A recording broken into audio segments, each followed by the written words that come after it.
എല്ലാ കൂട്ടുകാർക്കും ശുഭദിനം നേർന്നുകൊണ്ട് നമുക്ക് ഗീതുവിന്റെയും ഗോവിന്ദിന്റെ ഇന്നത്തെ നല്ലൊരു വിശേഷം കേട്ടാലോ. അങ്ങനെ ഇന്നത്തെ വിശേഷത്തിൽ ഗീതുവും ഗോവിന്ദും കൂടെ സത്യദാസിനെയും കൊണ്ട് കണ്ണാശുപത്രിയിൽ പോയിരിക്കുകയാണ്. അങ്ങനെ ഇരിക്കുന്ന സമയത്ത് ആ ഡോക്ടർ ഗീതുവിന്റെ ഒരു ഫ്രണ്ടും കൂടെയാണ്. അങ്ങനെ കണ്ണൊക്കെ പരിശോധിക്കുകയാണ്. അതിനുശേഷം ഒരു സ്പെക്സ് ഒക്കെ കണ്ണെ വെച്ചു കൊടുത്തിട്ട് സത്യദാസിനോട് ചോദിച്ചു, അവിടെ കാണുന്ന ആ ചാർട്ട് അത് വായിക്കാൻ പറ്റുന്നുണ്ടോ എന്ന് ചോദിക്കുകയാണ്. ഒരു നിമിഷം സത്യദാസ് സത്യയിലേക്ക് ഇങ്ങോട്ട് നോക്കി. എന്നിട്ട് ഇവിടെ ചാർട്ടോ, അവിടെ ചാർട്ടൊന്നും ഞാൻ കാണുന്നില്ലോ എന്ന് പറയണം. ഇത് കേട്ടതും ഗീതു ശോ, എന്റെ ദൈവമേ, എന്തൊരവസ്ഥയാന്ന് നോക്കിയേ, ചാർട്ട് പോലും കാണാൻ പറ്റുന്നില്ലെന്ന് പറയണം അങ്കിളിനെ. കാരണം ഭയങ്കരമായിട്ട് നന്നായിട്ട് അഭിനയിക്കുന്നുണ്ട് സത്യദാസ് എന്നുള്ള കാര്യം അവർക്ക് നന്നായിട്ട് മനസ്സിലായി. ഈ സമയം ഡോക്ടർ പറഞ്ഞു, അയ്യോ അതുപോലും കാണാൻ പറ്റുന്നില്ലല്ലേ.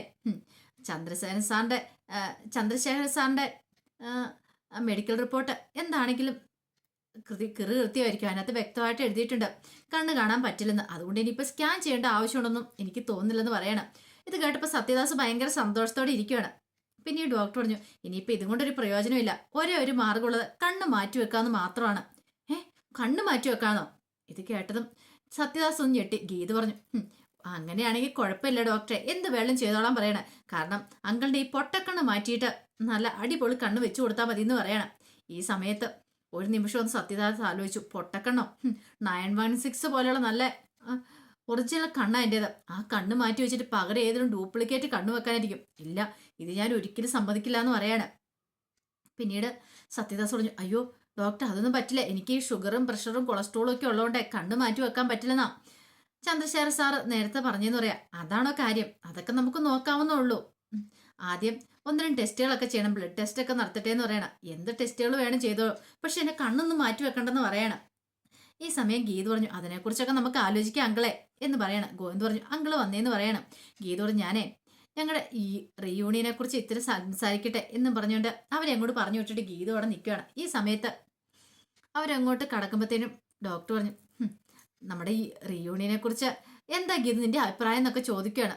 അങ്ങനെ അവരങ്ങോട്ട് പോയി കഴിഞ്ഞപ്പോഴത്തേനും ഗീത പറഞ്ഞു, ഞാൻ വെറുതെ പറഞ്ഞ എൻ്റെ ഡോക്ടർ റീയൂണിയന്റെ കാര്യം അതെല്ലാം അങ്ങോട്ട് കയറി പിടിച്ചോന്ന് ചോദിക്കും. പിന്നല്ലാതെ ഞാൻ നന്നായിട്ട് അഭിനയിക്കണ്ടേ, എങ്ങനെയുണ്ട് എൻ്റെ അഭിനയം, കൊള്ളാന്ന് പറയാണ്. പിന്നെ ഒരു കാര്യമുണ്ട് ഗീത, ഒരു കാരണവശാലും ഉണ്ടല്ലോ, ഈ പറയുന്ന അയാളൊന്നും അറിയാൻ പാടില്ല അയാൾ ബ്ലഡ് എടുത്ത് എന്തിനു വേണ്ടിട്ടാന്നുള്ള കാര്യം. ഈ പറയുന്ന രഞ്ജു അറിഞ്ഞിട്ടുണ്ടെങ്കിൽ പ്രശ്നമോ, അവരുടെ സമ്മതം ഇല്ലാതെ ബ്ലഡ് എടുത്ത് DNA നടത്താന്ന് പറഞ്ഞാൽ ഒരിക്കലും അത് അംഗീകരിക്കാൻ പറ്റുന്ന കാര്യമല്ല. അവരെന്തെങ്കിലും പരാതി കൊടുത്താൽ എൻ്റെ ജോലി പോകുമെന്ന് പറയണം. അതാണ് ആ കാര്യം. ദേ എൻ്റെ ജോലി പോയിട്ടുണ്ടെങ്കിലേ നിന്റെ ഭർത്താവിനോട് പറഞ്ഞ് എനിക്കൊരു ക്ലിനിക്ക് ഇട്ട് തരണമെന്ന് പറയാം. ആ കാര്യത്തിൽ പേടിക്കണ്ട, ജോലി പോയിട്ടുണ്ടെങ്കിൽ AGM കമ്പനിയിൽ ഉറപ്പായിട്ടും ഒരു ജോലി തന്നിരിക്കും. ആ കാര്യത്തിൽ ഞാൻ ഉറപ്പ് തരുവാന്ന് പറയണം. ഇത് കേട്ടതും ഡോക്ടർ ഒന്ന് ചിരിക്കുകയാണ്. പിന്നീട് ഗീത അവിടുന്ന് പുറത്തേക്ക് ഇറങ്ങി വരുവാണ്. അപ്പൊ ബ്ലഡൊക്കെ എടുക്കാൻ വേണ്ടിയിട്ട് ഗോവിന്ദ് അയാളെ കൊണ്ട് സത്യദാസിനെ കൊണ്ട് അങ്ങോട്ട് പോയിട്ടുണ്ടായിരുന്നു. അങ്ങനെ ഗീത പുറത്തേക്ക് ഇറങ്ങി വന്നു കഴിയുമ്പോഴത്തേനും പുറത്ത് കണ്ണി മരുന്നൊഴിച്ചിട്ട് പണിക്കരിയിരിക്കുന്നു. പണിക്കരെ കണ്ടപ്പോൾ ഗീതു പെട്ടെന്ന് ഓർത്തു, എവിടെയോ നല്ല പരിചയമുള്ള മുഖമാണല്ലോ, എവിടെയാന്ന് ഓർമ്മ വരുന്നില്ല. പെട്ടെന്നാണ് ഗീതു ആ കാര്യം ഓർക്കുന്നത്. അയ്യോ, ഇത് അന്ന് അമ്മയുടെ വിജയലക്ഷ്മി അമ്മയുടെ വീട്ടിൽ വെച്ച് കണ്ട പണിക്കരല്ലേ, ജോലിസിനല്ലേ എന്ന് ഓർക്കുവാണ്. അന്ന് ജോലിസ്യം വെച്ച് പറഞ്ഞു തന്നോട് കണ്ണേട്ടിന് വേണ്ടിയിട്ട് പോയി ശയനപ്രദക്ഷിണം നടത്തണമെന്നൊക്കെ. അങ്ങനെ താൻ ശയനപ്രദക്ഷിണം നടത്താൻ പോയതൊക്കെ പെട്ടെന്ന് ഗീതു ഇങ്ങനെ ആലോചിച്ചിട്ട് നിൽക്കുന്നുണ്ടപ്പത്തേനും പണിക്കർ അങ്ങോട്ടേക്ക് വന്നു. ഗീതുവിന്റെ മുഖത്തേക്ക് ഒരു നിമിഷം നോക്കി. എന്നിട്ട് ചോദിച്ചു, അറക്കൽ വീട്ടിലെ ഗോവിന്ദിന്റെ ഭാര്യയല്ലേന്ന് ചോദിക്കും. ആ അതെ, എന്നെ മനസ്സിലായെന്ന് ചോദിക്കും. ഇപ്പോഴെനിക്ക് മനസ്സിലായെന്ന് പറയണം. പേര് ഞാൻ അത്രയ്ക്ക് അങ്ങോട്ട് ഓർക്കുന്നില്ലെന്ന് പറയണം.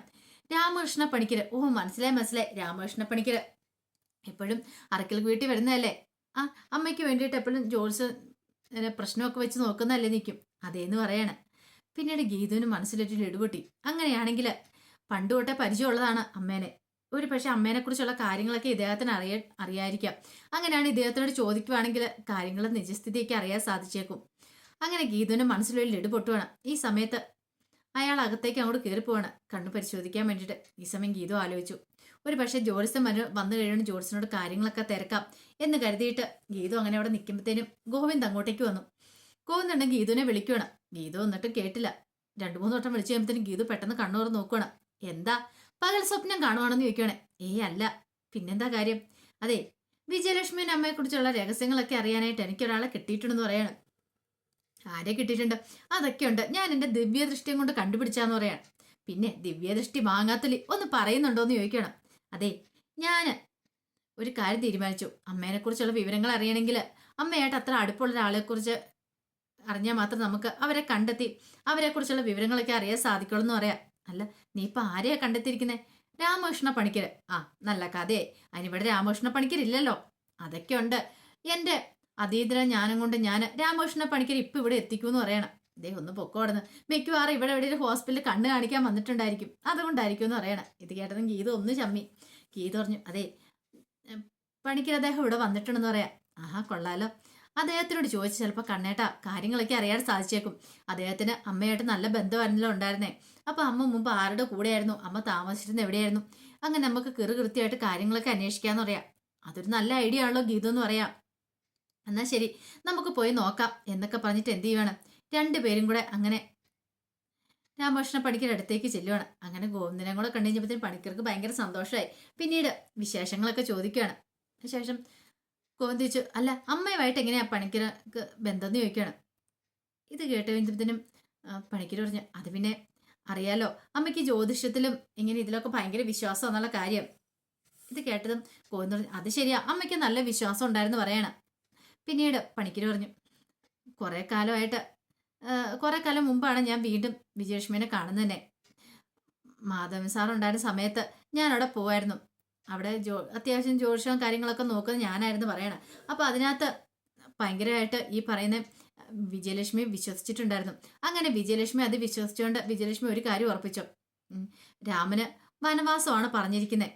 അതായത് രണ്ടുപേരും സീതാരാമനും വേർപിരിഞ്ഞ് കഴിയണം. അതായത് മാധവമേനോനും വിജയലക്ഷ്മിയും കുറെ കാലം വേർപിരിഞ്ഞ് കഴിയണം. അപ്പൊ അങ്ങനെ ഒരു ഇതുണ്ടായിരുന്നു ജാതകത്തില്. അപ്പൊ ഒരുപക്ഷെ അതുകൊണ്ടായിരിക്കും വിജയലക്ഷ്മി അവിടുന്ന് പോയിട്ടുണ്ടായിരിക്കാം. പിന്നീട് വിജയലക്ഷ്മി എങ്ങോട്ടാ പോയേ എന്നൊന്നും എനിക്ക് അറിയില്ല എന്ന് പറയണം. ഇത് കേട്ടപ്പോൾ ഗോവിന്ദ് പറഞ്ഞു, അല്ല എങ്ങോട്ടാ പോയെന്ന് പണിക്കരായിട്ടിന് അറിയത്തില്ലെന്ന് ചോദിക്കാം. എങ്ങോട്ടാ പോയെന്ന് അവരെ അറിയത്തില്ല എന്ന് പറയണം.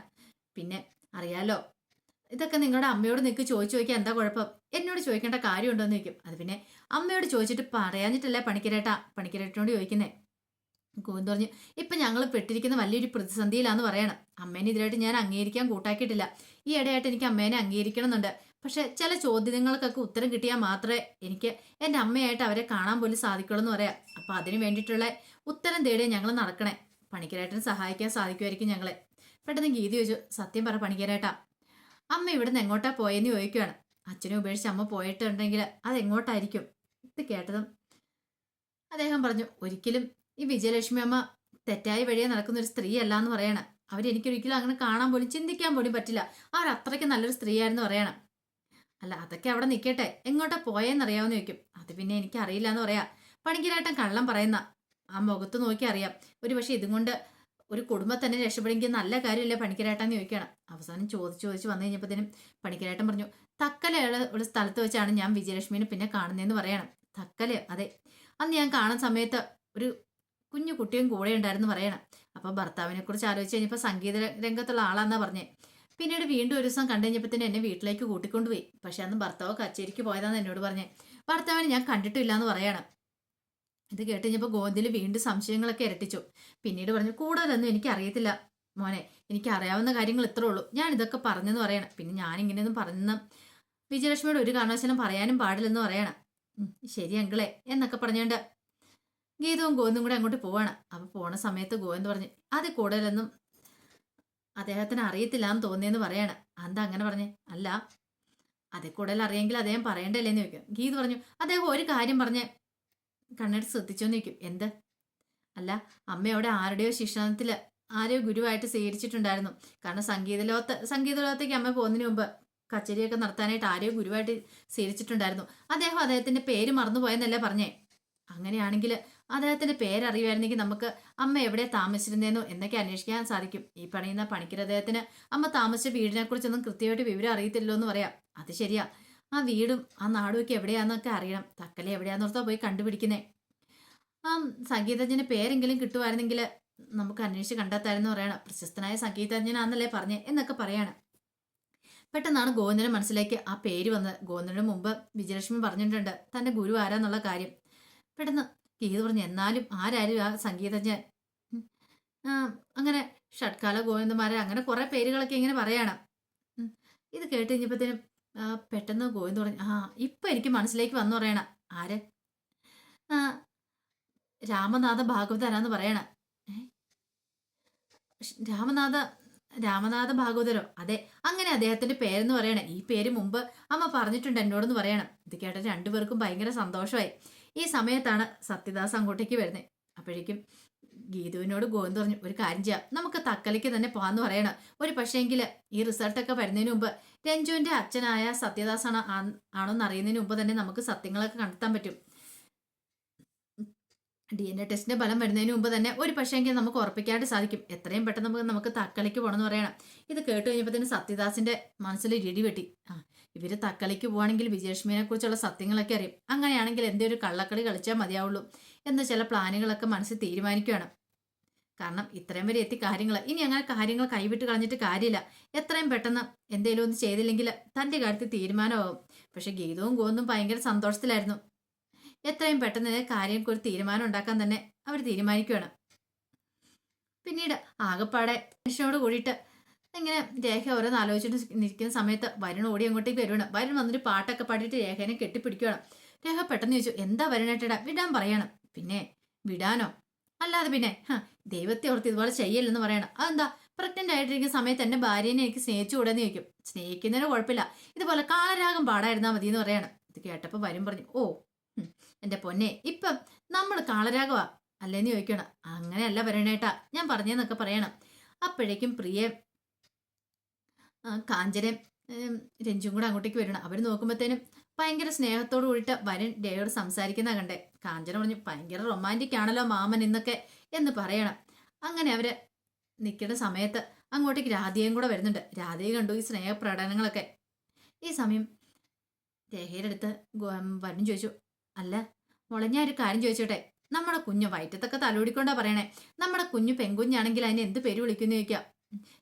ഇത് കേട്ടതിന് രേഖയൊന്നും മിണ്ടിയില്ല. പെട്ടെന്ന് വരും പറഞ്ഞു, ഞാനൊരു പേര് മനസ്സിൽ കണ്ടിട്ടുണ്ട്. എൻ്റെ അമ്മയുടെ പേര് ചുരുക്കിയിട്ട് രാധു എന്ന് വിളിക്കുമെന്ന് പറയാ. രാധുന്നോ? എന്താ നല്ല പേരല്ലേന്ന് ചോദിക്കും. ഇത് കേട്ടപ്പം രേഖ പറഞ്ഞു, അങ്ങനെയാണെങ്കിൽ ആൺകുട്ടിയാണെങ്കിലോ? ആൺകുട്ടിയാണെങ്കിൽ എന്ത് ചെയ്യും?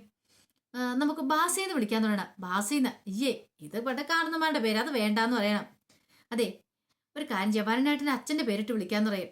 അച്ഛന്റെ പേരെന്ന് പറഞ്ഞാൽ അച്ഛന്റെ പേരിട്ട് വിളിക്കാന്ന്. ഭാസ്കരൻ എന്നാണല്ലോ. ഈ സമയത്ത് അങ്ങോട്ടേക്ക് വന്ന് പ്രിയ പറഞ്ഞു, അതെങ്ങനെ ശരിയാവും? വരണേട്ടന്റെ അച്ഛന്റെ പേര് വരണേട്ടൻ അറിയാവോ?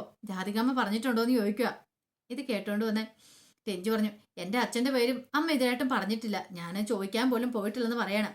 ഇത് കേട്ടപ്പം വരും പറഞ്ഞു, അല്ല അത് പിന്നെ ഞാൻ ഒരു കാര്യം ചെയ്യാം, വരുണേട്ടന്റെ അച്ഛന്റെ പേരറിയാനായിട്ട് അമ്മയോട് തന്നെ ചോദിച്ചാൽ മതിയല്ലോ. അങ്ങനെയാണ് അമ്മയോട് നമുക്കൊന്ന് ചോദിച്ചു നോക്കാന്ന് പറയണം. അപ്പോഴേക്കും അങ്ങോട്ടേക്ക് രാധിക വരുവാണ്. എന്താ നിനക്കൊക്കെ എന്താ അറിയണ്ടേന്ന് ചോദിക്കും.